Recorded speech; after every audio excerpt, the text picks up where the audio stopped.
Hi friends, नमस्कार। मेरा नाम विनायक वर्मा है और मैं आज एक इम्पॉर्टेंट कॉन्सेप्ट पे आपसे बात करना चाहता हूँ। डील करता है हमारी वाइब्रेशन से। तो कहा जाता है कि हर इंसान में, हर जगह में एक वाइब्रेशन है। ये वाइब्रेशन क्या होता है? जैसे आप किसी जगह पे जाते हैं तो आपको बड़ा मतलब अच्छा सा फील होता है, या फिर आप किसी पर्सन से मिलते हैं तो आपको बड़ा अच्छा लगता है, सूदिंग सा लगता है, आपको मन करता है मैं उससे बात कर सकूँ। और कुछ लोगों को आपको देख के लगता है यार बात नहीं करनी, या फिर किसी जगह पे जाके आपका ना मन बड़ा खराब सा लगता है। मे बी आपको लगता है कि बहुत डाउन फीलिंग लग रही है। तो ऐसा क्यों है? तो हर चीज की एक वाइब्रेशन है। कोई अच्छा है, मतलब अच्छा सोचता है तो उसको अच्छे ही लोग सोचने वाले पसंद आएंगे। कोई किसी को पॉलिटिक्स में इंटरेस्ट है और वो थोड़ा सा मतलब शार्प टाइप का बंदा है तो उसको वैसा ही पर्सन समझ में आएगा। सेम वेज में हम बात करें तो इवन जैसे हम चाहे चाहे फ्रेंड सर्कल हो, चाहे आपके कुलीग्स में भी, अब जैसे आपके बहुत सारे कुलीग्स हैं बट किसी के साथ आप अच्छा जेल करोगे, क्योंकि क्या है कि हर पर्सन की एक वाइब्रेशन है। तो ये जो वाइब्रेशन होती है ये जो है हमारी सोच से जनरेट होती है। और कहा जाता है हम जिस जगह पे जहाँ पे हम रहते हैं वो चीज़ें भी इस चीज़ को एब्जॉर्ब करती हैं। मतलब वो जो जगह है, चाहे वो गाड़ी है, चाहे आपका मोबाइल है, चाहे कोई भी एक इंटेंजिबल ऑब्जेक्ट है, आपको लगता है कि ये तो एक ऐसा वस्तु है जो कि जिसमें कोई जान नहीं है, बट ऐसा नहीं है। हर चीज़ में एक वाइब्रेशन है। मतलब इसको कहा जाए जैसे आपके पास कोई एक एसेट है, जैसे गाड़ी है आपके पास, तो आप गाड़ी को अच्छी तरह से प्यार से मेंटेन करो, उसका टेक केयर करो, तो गाड़ी भी आपको रेसिप्रोकेट करती है। मतलब वो भी आपको एक लंबा चलती है, वो भी अच्छी सर्विस आपको देती है। सेम वेस आपका घर है, घर में पूजा पाठ करते हैं, राइट? लोग हवन कराते हैं किसके लिए? शुद्धि के लिए। तो शुद्धि किस चीज़ की हो रही है?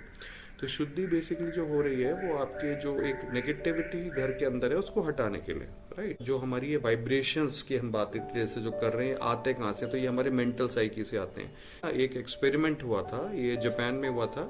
जो साइंटिस्ट डॉक्टर मसारू इमोतो थे, तो उन्होंने ये जो एक्सपेरिमेंट किया था, ये एक्सपेरिमेंट किया था वाटर के ऊपर, पानी। तो व्हाट वाज द एक्सपेरिमेंट? जो एक्सपेरिमेंट था आपका, जैसे उन्होंने क्या करा, पानी के अलग अलग ग्लासेस ले लिए, तो उन पानी को वाइब्रेशंस दी गई। वाइब्रेशन मतलब मन से, मतलब उसको बोला गया और मुंह से बोल के। जैसे सपोज किसी को एक लव की वाइब्रेशन दी है ना, किसी को ग्रेटिट्यूड की दी कि मतलब तुम तो बहुत अच्छे हो, या थैंक यू पानी आप बहुत अच्छे हो, है ना। तो अलग अलग ग्लासेस को अलग अलग वाइब्रेशन दी गई। किसी को इसमें हेट की वाइब्रेशन दी गई। हेट मतलब तुम तो गंदे हो, तुम अगली हो, तुम बैड हो, इस तरह की वाइब्रेशन दी गई। फिर इवन जो म्यूजिक है, म्यूजिक में जैसे रॉक रॉक म्यूजिक काफी पावरफुल होता है, उसकी वाइब्रेशन दी गई। कुछ दिनों तक वो एक्सपेरिमेंट चलता रहा। उसके बाद उसको स्टडी किया गया, जो वाटर के मॉलिक्यूल्स को मतलब उसके अंदर माइक्रोस्कोप के अंदर चेक किया गया, तो उसमें पता चला कि जिस तरह की वाइब्रेशन आपने दी थी, जैसे लव की दी थी, ग्रेटिट्यूड की या जॉय की, मतलब जो अच्छी वाइब्रेशन, पॉजिटिव वाइब्रेशन जो आपको दी थी, तो उसमें जो पानी था वो पानी आपका जो है उसमें क्रिस्टल, बड़े प्यारे एक सुंदर से क्रिस्टल्स फॉर्म हो गए थे। लेकिन जिन पानी को हमने हेट की वाइब्रेशन दी थी या नेगेटिव वाइब्रेशन दी थी, उसमें बड़ा गंदा सा, या अगली की वाइब्रेशन दी थी, वो बड़ा गंदा सा उसमें एक वो स्ट्रक्चर फॉर्म हो गया, है ना। ऐसे ही सॉफ्ट म्यूजिक, मेटल म्यूजिक, जो रॉक म्यूजिक होता है, उसके अलग अलग वाइब्रेशन। तो कहा जाता है कि जब पानी जैसी चीज एब्जॉर्ब कर सकती है इस वाइब्रेशन को, तो इसका मतलब सब कुछ कर सकता है। तो सेम चीज होती है फूड के साथ, सेम होती है आपकी मेडिसिन के साथ। तो अगर खाना भी आपके सामने, अगर आप जैसे सपोज इसको ऐसे मान के चलें, डॉक्टर जो डिस्पेंजा थे, मतलब बहुत पहले, तो उनकी भी एक बुक है, वो आप कभी फ्यूचर में पढ़ना चाहें तो पढ़ सकते हैं। तो उसमें क्या था कि मतलब उनको कैंसर हुआ था और डॉक्टर ने माना कि कुछ नहीं हो सकता और आप जिंदगी भर मतलब एक तरह से खत्म ही था। उन्होंने इसी वाइब्रेशन से मतलब अपने कैंसर को बिल्कुल ठीक कर दिया। आप मानते हैं? तो कहा जाता है कि जैसी सोच होगी वैसे ही हमारा रेसिप्रोकेटिव एक्शन होगा। मतलब जो हम जिस तरह से सोच रहे हैं, जो हमारा स्ट्रक्चर है, हम अपने परिवार के लिए कैसे सोचते हैं, हम अपने नेबर्स के लिए, अपने कोलीग्स के लिए, हमारे पड़ोस में या जो भी मतलब लोग हैं, आपके रिलेटिव्स, आपके कजन्स, आपके बिजनेस पार्टनर्स, आपके जो भी लोग हैं, उनके बारे में कैसा सोच रहे हैं, या हमारी जो सोच होगी ना, वैसे ही हमें रेसिप्रोकेशन एनवायरनमेंट से मिलेगा। हम अच्छा सोचेंगे अच्छा मिलेगा, खराब सोचेंगे खराब मिलेगा। तो इसमें कुछ लोग बोलते हैं यार मैं तो बहुत अच्छा सोचता हूँ फिर भी मतलब मेरे साथ नेगेटिव ही क्यों होता है, मेरे साथ खराब ही क्यों होता है। तो उसका कहा जाता है, उसका फिर एक थोड़ा एक कार्मिक साइकिल होता है कि पुराने जन्मों की कुछ स्टोरीज होती हैं, तो उसके अकॉर्डिंगली आपको मतलब इसको ऐसे मान के चलें, एक्चुअल स्पीकिंग में खराब और अच्छा कुछ होता ही नहीं, सब कुछ बैलेंसिंग एक्ट है। मतलब जो कुछ आपने कर रखा है पहले और अभी तक, उसका रेसिप्रोकेटिव एक्शन आपके साथ आ रहा है। तो ये बैलेंस हो रहा है। Law of universe is balanced, this we have to understand very clearly. वापस आते हैं हम प्रॉपर्टी के ऊपर। तो प्रॉपर्टी आपका एक बहुत ही बड़ा एक इन्वेस्टमेंट एसेट क्लास होता है किसी भी पर्सन की लाइफ में, जो चाहे रेजिडेंशियल प्रॉपर्टी घर बना रहा हो, चाहे वो विला ले रहा हो, प्लॉट ले रहा हो, चाहे वो पर्सन फ्लोर ले रहा हो, इट्स इमटेरियल। और अगर आप बात करें कमर्शियल प्रॉपर्टी की, तो चाहे वो दुकान बना रहे हो, चाहे ऑफिस ले रहे हो, चाहे आपके एससीओ प्लॉट्स ले रहे हो, कुछ भी आपकी कमर्शियल प्रॉपर्टी है, तो सबके अंदर जो जो ली जाती हैं, इनके अंदर भी वाइब्रेशंस हैं। और कहा जाता है कि अगर हम अच्छी वाइब्रेशंस देंगे तो ये आपका एक एसेट क्लास एक्चुअली में ट्रू एसेट क्लास हो जाता है। नहीं तो इसको ऐसे समझे हैं जैसे हम बात करते हैं, मतलब इसको समझना है इस कॉन्सेप्ट को। मतलब जैसे आप हो, अब आपके घर में माता पिता हैं, आपकी वाइफ है, आपके बच्चे हैं। अब आपसे बोला जाए, वो बच्चे लेट्स से अर्निंग मेंबर है आपके, वो कमा रहे हैं, ठीक है। वाइफ भी जैसे लेट्स से वर्किंग कर रही हैं। तो सपोज आपके दो बच्चे दोनों वर्क कर रहे हैं, आप भी वर्क कर रहे हो, वाइफ भी वर्क कर रही है। अगर आपसे सिंपल क्वेश्चन पूछा जाए कि मतलब आप में आपके घर में कितने लोग कमाने वाले हैं, तो आप क्या आंसर करोगे? 4, है ना। आप, वाइफ, आपके 2 बच्चे, राइट।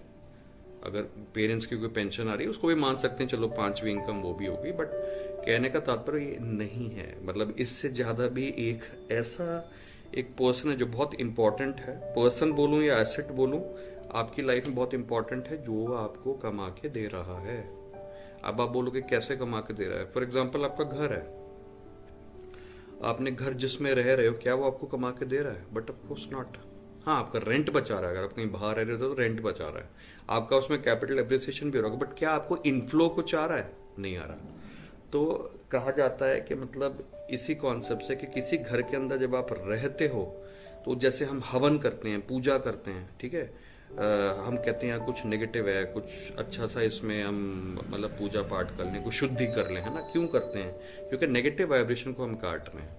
तो इसको हम इस चीज से ऐसे जोड़ते हैं कि जो घर है आपका, इसका मतलब उसके अंदर एक वाइब्रेशन है, और वो वाइब्रेशन हर पर्सन के अंदर, जो भी उस घर के अंदर रह रहा है, उसके अंदर वो वाइब्रेशन भी जा रही है, जो कि उसका आउटपुट, यानी उसके जॉब में, उसके बिजनेस में, उसके घर में रिलेशंस कैसे हैं, उसका हेल्थ कैसे है, वो सब चीजों में रिफ्लेक्ट कर रहा है। और जैसे कहते हैं ना, किसी का हेल्थ खराब है, यार बड़े समय से हेल्थ खराब चल रही है, कुछ शुद्धि करा लें घर की, लगता है कुछ गड़बड़ है यार, या सपोज बिजनेस अच्छा नहीं चल रहा, जॉब अच्छा नहीं चल रहा, या रिलेशनशिप में कोई प्रॉब्लम है, मतलब बच्चे नहीं सुन रहे हैं, हस्बैंड वाइफ की कुछ आपस में अनबन है, ना समझी है, या मतलब कुछ भी, कोई भी रीजन हो सकता है, ठीक है।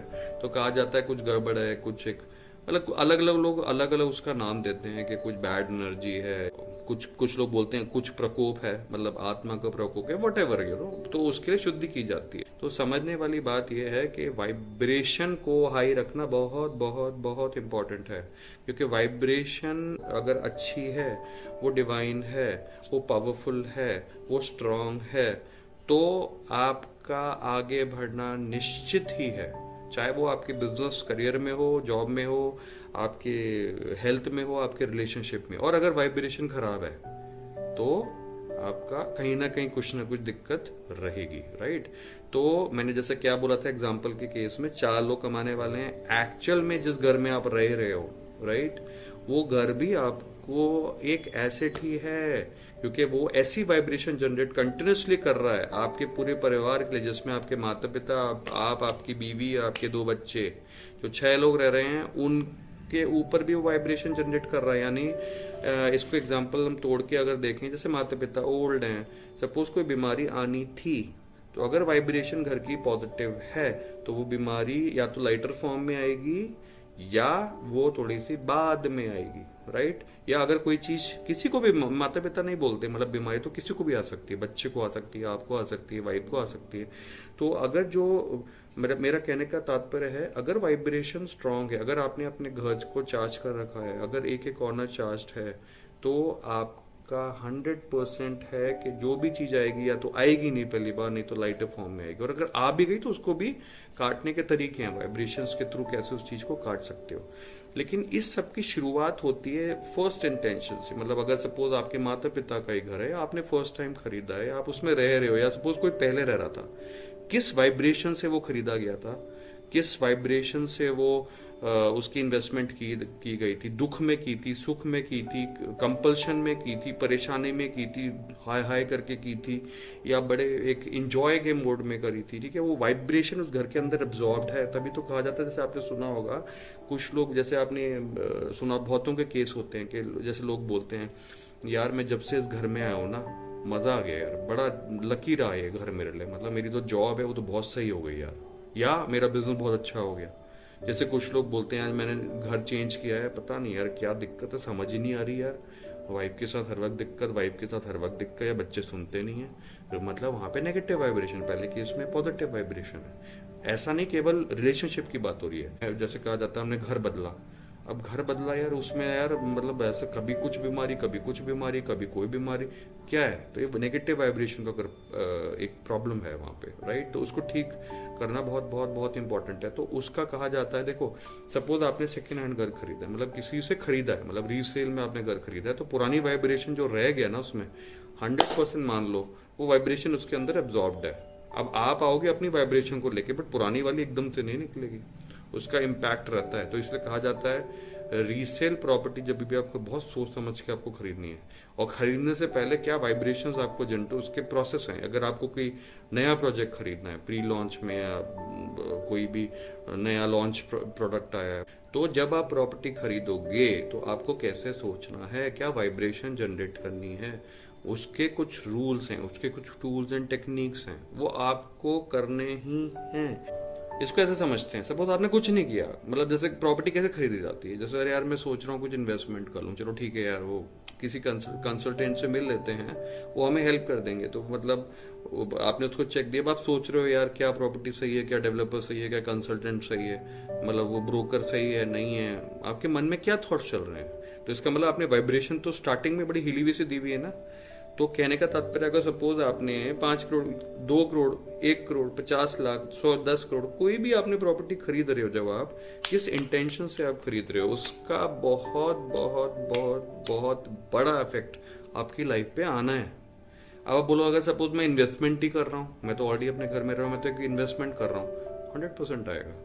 आपके घर में गाड़ी भी अगर खड़ी है ना, उसका भी वाइब्रेशन है। आपके अंदर स्कूटर खड़ा है, आप सपोज आपका फार्म हाउस है, मैं कहता हूँ आपकी बड़ी बड़ी इंडस्ट्रीज हैं, हर चीज की वाइब्रेशन है, इसको मानना पड़ेगा। एग्जाम्पल लेके चलते हैं यार, एक पर्सन ने वाइब्रेशन जनरेट कर दी और एक ने नहीं करी, दोनों लेट्स से एक ही सोसाइटी के अंदर नेबर बन के आ गए, तो अब लेट्स से 5 साल बाद दोनों ने ही बेचा, तो बट ऑफ कोर्स सब सेम ही लोकेशन है तो सेम प्राइस पे बिकेगा, तो लोग फर्क क्या पड़ा वाइब्रेशन का।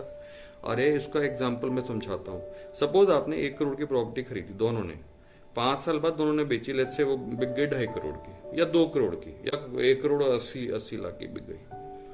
फाइनेंशियल प्रॉफिट तो सेम आया, लेकिन जिस पर्सन की एनर्जी पावरफुल थी, जिसकी सोच पावरफुल थी, उसके हो सकता है करियर के अंदर, आप चाहो तो ये आप एक्सपेरिमेंट अपने ही सोसाइटी में कर लेना, उसके करियर के अंदर अगर सपोज वो 50,000 की जॉब पे था, तो हो सकता है वो 2.5 लाख की जॉब पे आज कर रहा है।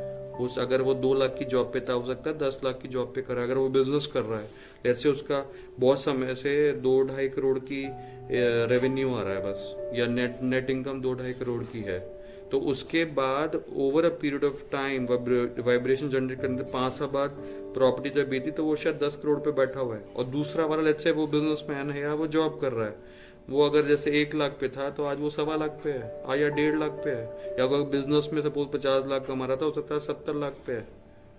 या अगर 10 करोड़ भी कमा रहा था, तो बात 11 करोड़ 12 करोड़ पे है। यानी दोनों को अगर देखा जाए तो vibration is an important point.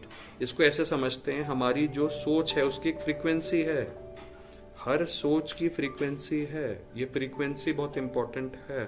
और कहा जाता है अगर लाइफ में कोई चीज मैनिफेस्ट नहीं हो रही है, या कुछ चीज आप बहुत समय से चाह रहे हो नहीं मैनिफेस्ट, क्योंकि आपकी फ्रीक्वेंसी और उस चीज की फ्रीक्वेंसी डिफरेंट है। अब मैं सोच रहा हूँ बहुत इस लेवल पे, और मैं चाह रहा हूँ ये चीज, पॉसिबल नहीं है ना, तो आपको अपनी फ्रीक्वेंसी बढ़ानी पड़ेगी। This is very important. पर मेरा नाम विनायक वर्मा है। तो मैंने एमबीए किया था एमडीआई गुड़गांव से। मैं CAP1 हूँ, आईटी सर्टिफाइड प्रोफेशनल हूँ। और मतलब मैंने PG diploma value education spirituality में किया था, और एमएससी किया था फिर उसके बाद वैल्यू एजुकेशन स्पिरिचुअलिटी में। फिर मैंने PG diploma counselling and spiritual health में किया था, फिर एमएससी किया था काउंसलिंग एंड स्पिरिचुअल हेल्थ में। अभी मैं एक पीएचडी स्कॉलर हूँ, मेरी डॉक्टरेट चल रही है। I am doing my PhD in yogic sciences in management. And basically जो मेरा सब्जेक्ट है, जो मेरा जिस चीज़ में मैं रिसर्च कर रहा हूँ, तो enhancing corporate productivity through spiritual intelligence, ये मेरा एक सब्जेक्ट है। स्पिरिचुअल इंटेलिजेंस में मैं काम कर रहा हूँ। प्रोफेशन वाइज अगर देखा जाए तो मैं एक रियल एस्टेट कंसल्टेंसी फर्म को चलाता हूँ, और स्टॉक मार्केट एडवाइजरी है, और एक पर्सनल काउंसलिंग है। मैं बेसिकली एक subconscious mind trainer, mind mapper, और इस पे हम लोग काम करते हैं। और कोशिश ये रहती है कि सबको हेल्प हो पाए, मतलब सब लोग अच्छा कर सके अपनी लाइफ के अंदर। तो ये हमारी एक छोटी सी जर्नी है, और अगर हमारी गाइडेंस या हमारी कुछ हेल्प आपको चाहिए तो मोस्ट वेलकम, आप हमें कॉल कर सकते हैं। Thank you so much.